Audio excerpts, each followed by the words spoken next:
Mike Mentzer built one of the most iconic physiques in history, being the only person ever to score back-to-back perfect 300 scores, training just 30 minutes a few times per week. And not only did Mentzer's radical one-set training philosophy go against what most people think they know about building muscle, but tapped into principles that are actually millions of years old. Mentzer believed just a single set, pushed to absolute muscle failure, was not only enough, but was a superior method of training. Any additional work beyond that, he argued, was either actively destroying your gains or a complete waste of time. After all, Henneman's size principle states that your body recruits muscle fibers from smallest to largest, depending on the demand placed upon them. Below a certain threshold of effort, those fibers are never actually activated, which means most people training with moderate intensity across endless sets are never actually triggering the mechanism that causes growth in the first place, or must produce substantially more sets to hit that threshold. And this has roots that are millions of years old. Building muscle is metabolically expensive, and is actually one of the last things that your body wants to do. From an evolutionary perspective, this makes perfect sense, because for most of human history, food had to be earned through hunting. Every unnecessary pound of muscle was basically a liability. And this is exactly the problem Mike Mentzer spent his life solving. The concept is fairly straightforward. Take one set to absolute muscle failure, therefore recruiting as many motor units as possible. Rest, and don't train again until the muscles are fully recovered. In the book Body by Science by Dr. Doug McGuff, he uses a perfect analogy to explain this. If one pill cures your headache, taking 5 pills doesn't make the headache go away faster, it just gives you side effects. Training works the same way.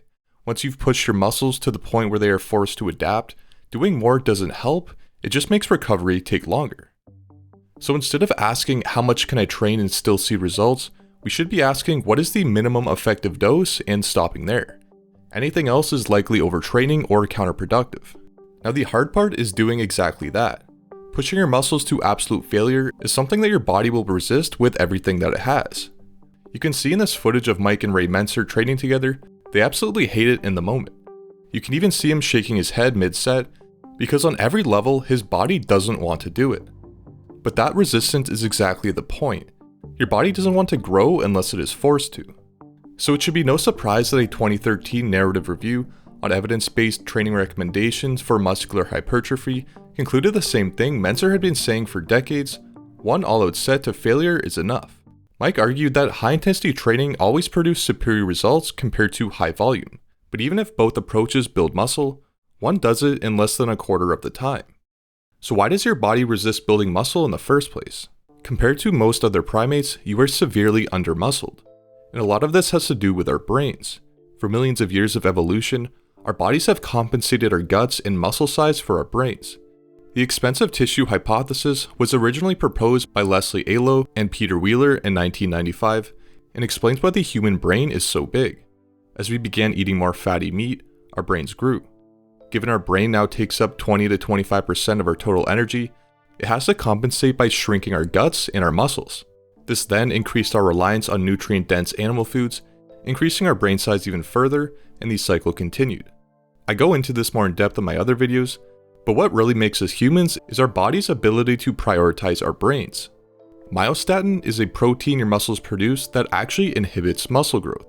Compared to say chimps for example, we have about 2 times less of the fast twitch muscle fibers that give you that big bulky look, meaning there is a deeply ingrained biological mechanism that ensures humans stay small, mostly to compensate for our brains.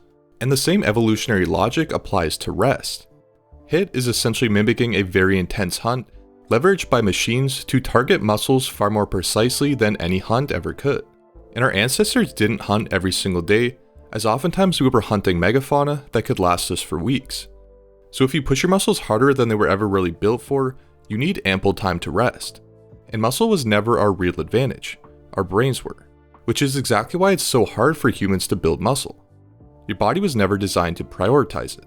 This directly supports the expensive tissue hypothesis and Mike Mentzer's philosophy that muscle growth must be forced in order to be sufficient, as it is actually one of the last things that your body wants to do. So if this is so effective, what does it actually look like in practice? Many people think they are taking their sets to failure when they really aren't. And the reason is mostly psychological.